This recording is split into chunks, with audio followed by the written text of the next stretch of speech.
സ്വാഗതം. പ്രധാന വാർത്തകൾ. എയർലിഫ്റ്റിംഗിന് പണം ചോദിച്ച കേന്ദ്ര സർക്കാരിനെ വിമർശിച്ച് ഹൈക്കോടതി. 32 കോടിയുടെ ബില്ലിൽ വയനാടിന് ചിലവായത് 13 കോടി രൂപ മാത്രം.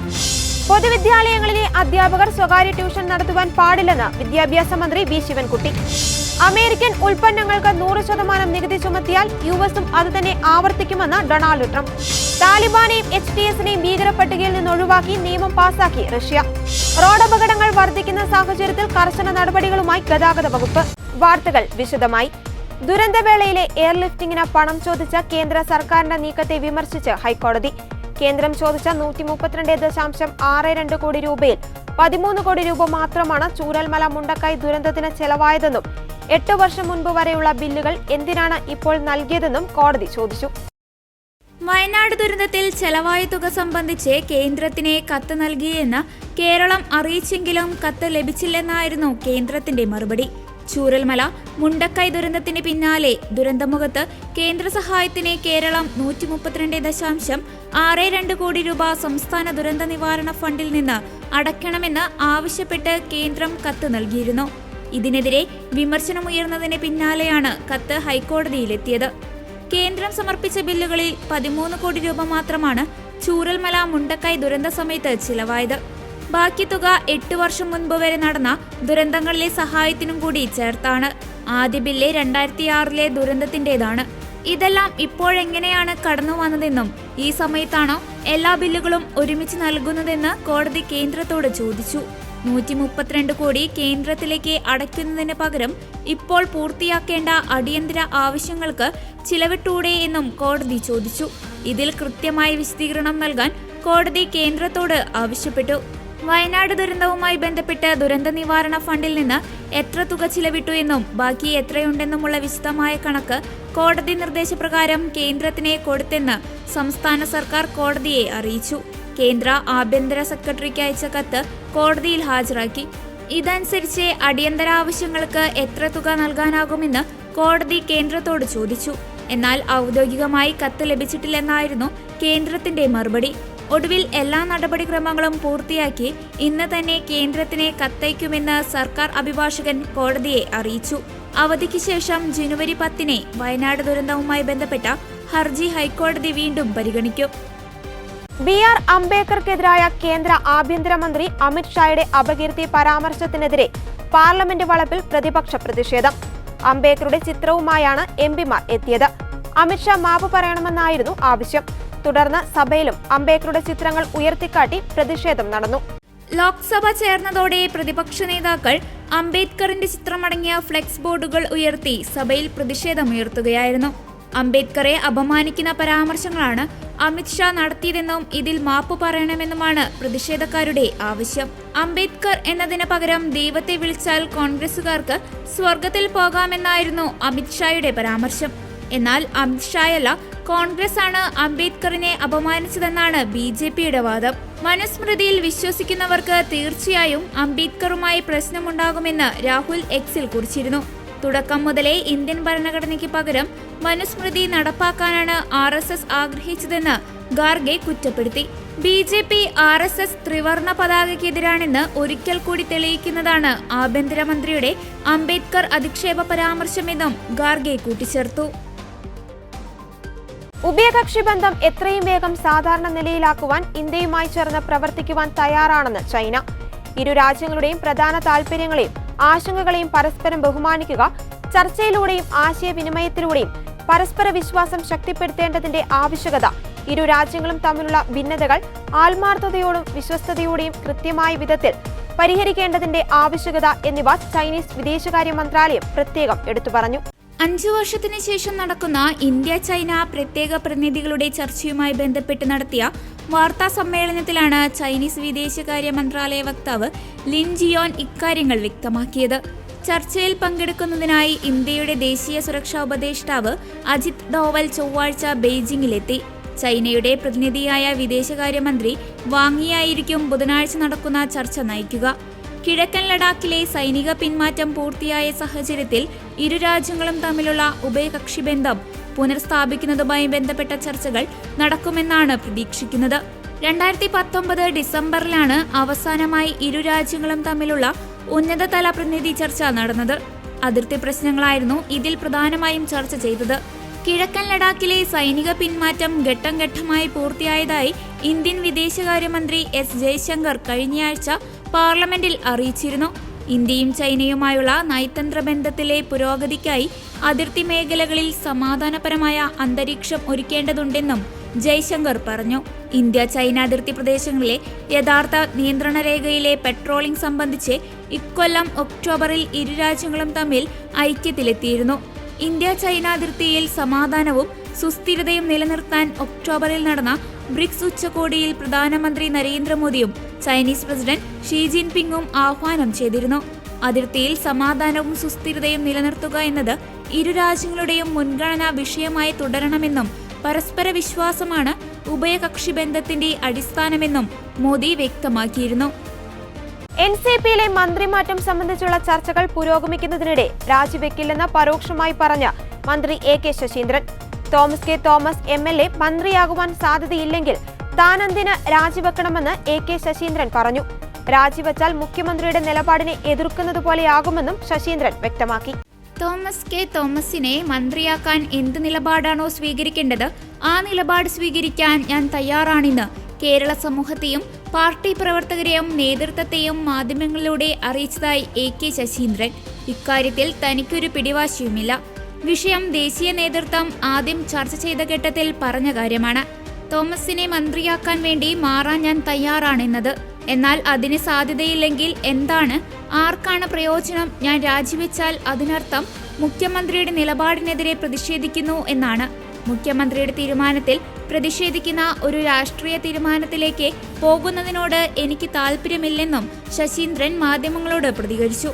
ചൊവ്വാഴ്ച രാത്രി NCP അധ്യക്ഷൻ ശരത് പവാറിന്റെ വസതിയിലെത്തി തോമസും PC ചാക്കോയും പ്രകാശ് കാരാട്ടും കൂടിക്കാഴ്ച നടത്തിയിരുന്നു. മന്ത്രിമാറ്റം സംബന്ധിച്ച കാര്യങ്ങളായിരുന്നു അനൌദ്യോഗിക ചർച്ചയിലുണ്ടായിരുന്നത്. മന്ത്രിമാറ്റത്തിന് ശശീന്ദ്രൻ വഴങ്ങാത്തതിൽ സംസ്ഥാന നേതൃത്വത്തിനുള്ള അതൃപ്തി പവാറിനെ ധരിപ്പിച്ചുവെന്നാണ് വിവരം. മന്ത്രിമാറ്റം സംബന്ധിച്ച് ചർച്ചയിൽ കൂടുതൽ സംസാരം നടന്നില്ലെന്നാണ് കൂടിക്കാഴ്ചയ്ക്ക് ശേഷം തോമസ് മാധ്യമങ്ങളോട് പ്രതികരിച്ചത്. ബുധനാഴ്ച വീണ്ടും ചർച്ചയ്ക്ക് ശ്രമം നടത്തിയെങ്കിലും ക്ഷണം ലഭിക്കാത്തതിനെ തുടർന്ന് തോമസ് പുലർച്ചെ തന്നെ നാട്ടിലേക്ക് മടങ്ങിയിരുന്നു.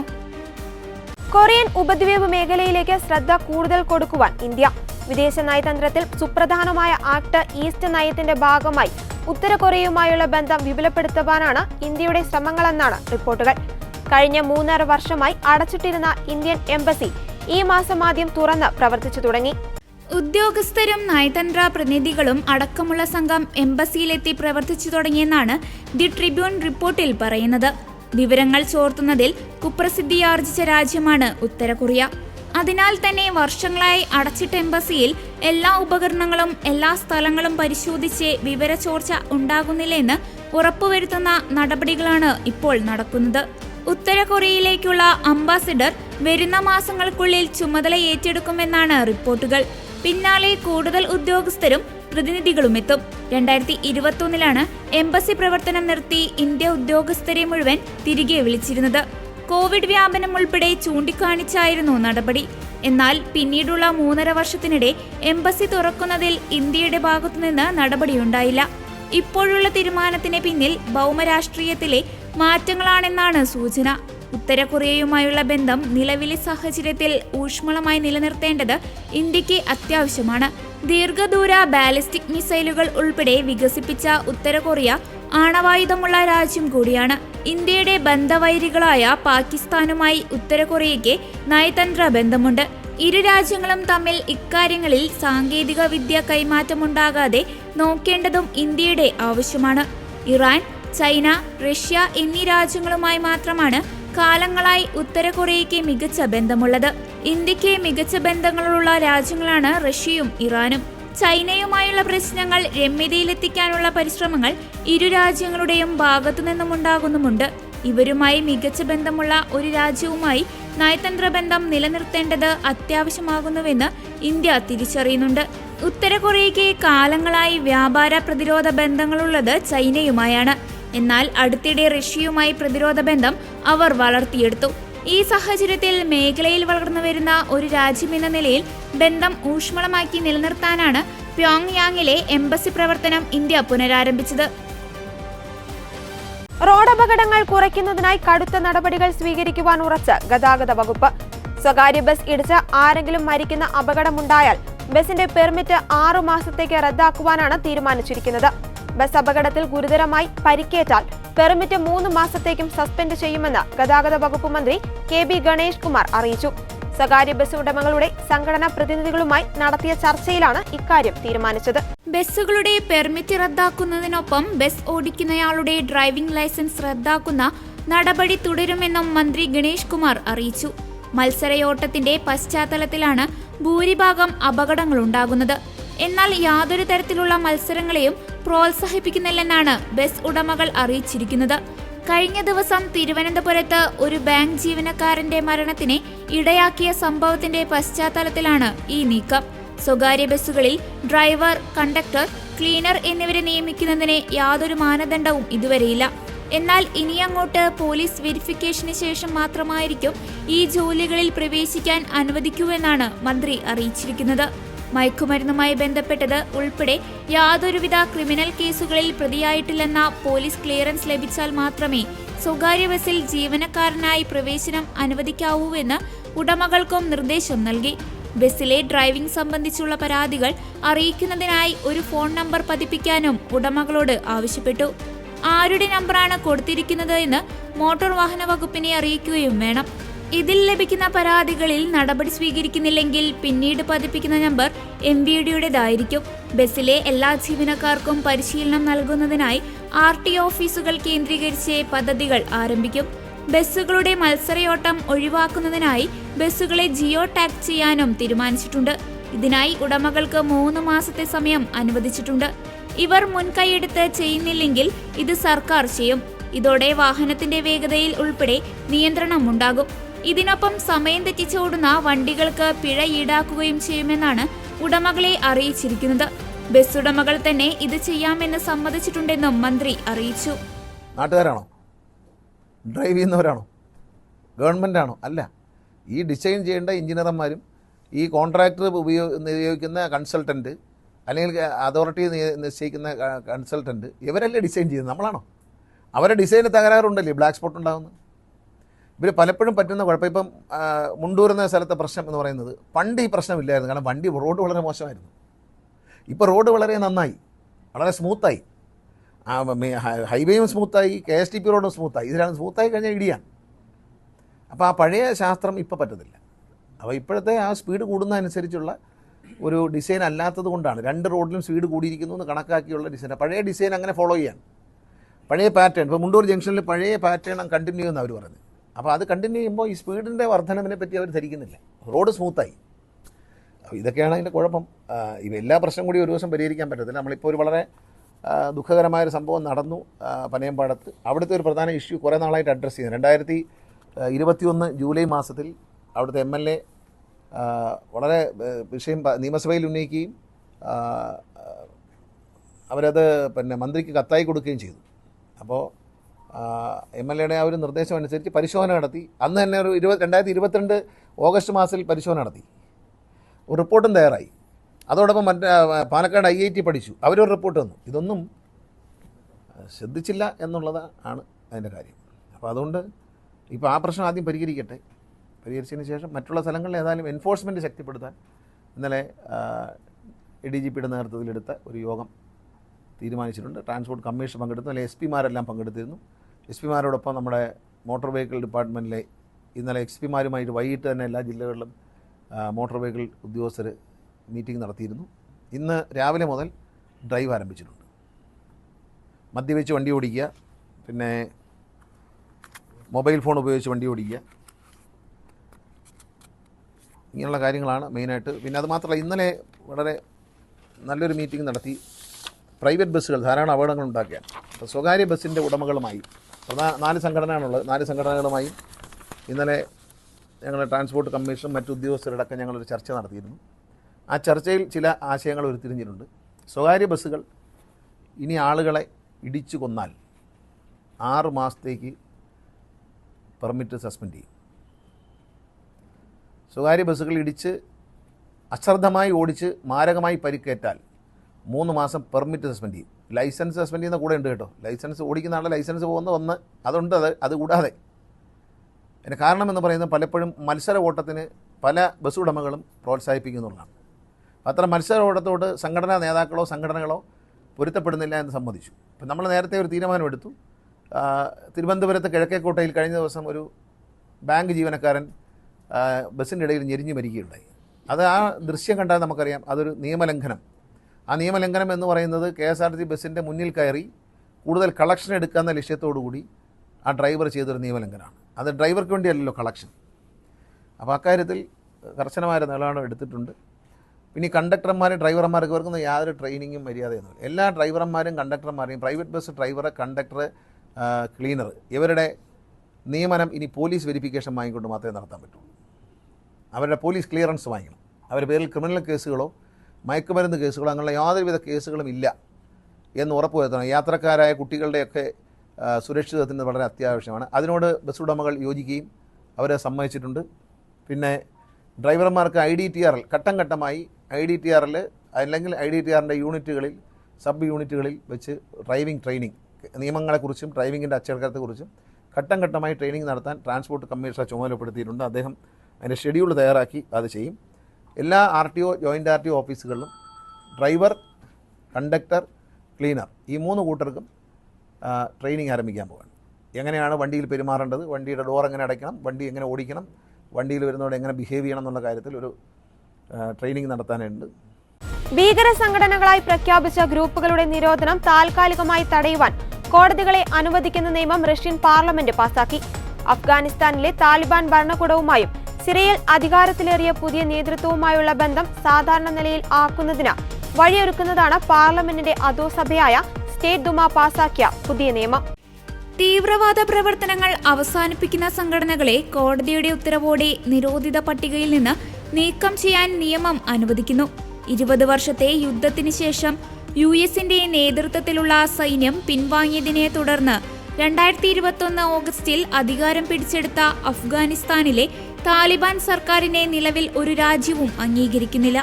എന്നാൽ റഷ്യ പടിപടിയായി താലിബാനുമായുള്ള ബന്ധം മെച്ചപ്പെടുത്തി വരികയാണ്.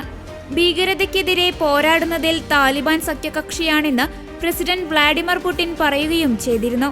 2003 ഫെബ്രുവരിയിലാണ് താലിബാനെ റഷ്യ നിരോധിത സംഘടനകളുടെ പട്ടികയിൽ ഉൾപ്പെടുത്തിയത്. പിന്നീട് 2020 സിറിയൻ വിമത സംഘടനയായ ഹയാത്ത് തഹ്രീർ അൽ ഷാമിനെ പട്ടികയിൽ ഉൾപ്പെടുത്തുന്നത്. തീവ്രവാദ സംഘടനകളുടെ പട്ടികയിൽ നിന്ന് നീക്കം ചെയ്യാൻ നിയമം കൊണ്ടുവന്നെങ്കിലും താലിബാൻ സർക്കാരിനെ റഷ്യ ഔദ്യോഗികമായി അംഗീകരിച്ചിട്ടില്ല. ഇതിനിടെ അസദിനെതിരായ അട്ടിമറിക്ക് നേതൃത്വം നൽകിയ സിറിയൻ തീവ്രവാദ HTSനെ നിരോധിത സംഘടനകളുടെ പട്ടികയിൽ നിന്ന് ഒഴിവാക്കണമെന്ന് രാജ്യത്ത് നിന്ന് തന്നെ ആവശ്യം ഉയർന്നിരുന്നു. സ്ഥിരത ഉറപ്പാക്കാനും സംഘർഷങ്ങൾ തടയാനും പുതിയ സിറിയൻ നേതൃത്വവുമായി റഷ്യയ്ക്ക് ബന്ധം ആവശ്യമാണെന്ന് റഷ്യയുടെ മുസ്ലിം മേഖലയായ ചെച്നയുടെ നേതാവ് റംസാൻ കാദിറോവ് ആവശ്യപ്പെട്ടിരുന്നു. ഇതിന് പിന്നാലെയാണ് പുതിയ നടപടികൾ. അതിനിടെ റഷ്യൻ സേനയുടെ ആണവായുധ രാസായുധ വിഭാഗം മേധാവി lieutenant general Igor Kirillov bomb സ്ഫോടനത്തിൽ കൊല്ലപ്പെട്ടതായി വിവരങ്ങൾ പുറത്തുവന്നു. മോസ്കോയിൽ സ്കൂട്ടറിൽ ഒളിപ്പിച്ച ബോംബ് പൊട്ടിയാണ് ലഫ്റ്റനന്റ് ജനറൽ ഇഗോർ കിറിലോവ് കൊല്ലപ്പെട്ടത്. കൊലപാതകത്തിന്റെ ഉത്തരവാദിത്തം യുക്രൈൻ ഏറ്റെടുത്തു. യുക്രൈനിൽ രാസായുധം പ്രയോഗിച്ചതിനുള്ള തിരിച്ചടിയെന്നാണ് ഇഗോർ കിറിലോവിന്റെ കൊലപാതകത്തെ യുക്രൈൻ വിശേഷിപ്പിച്ചത്.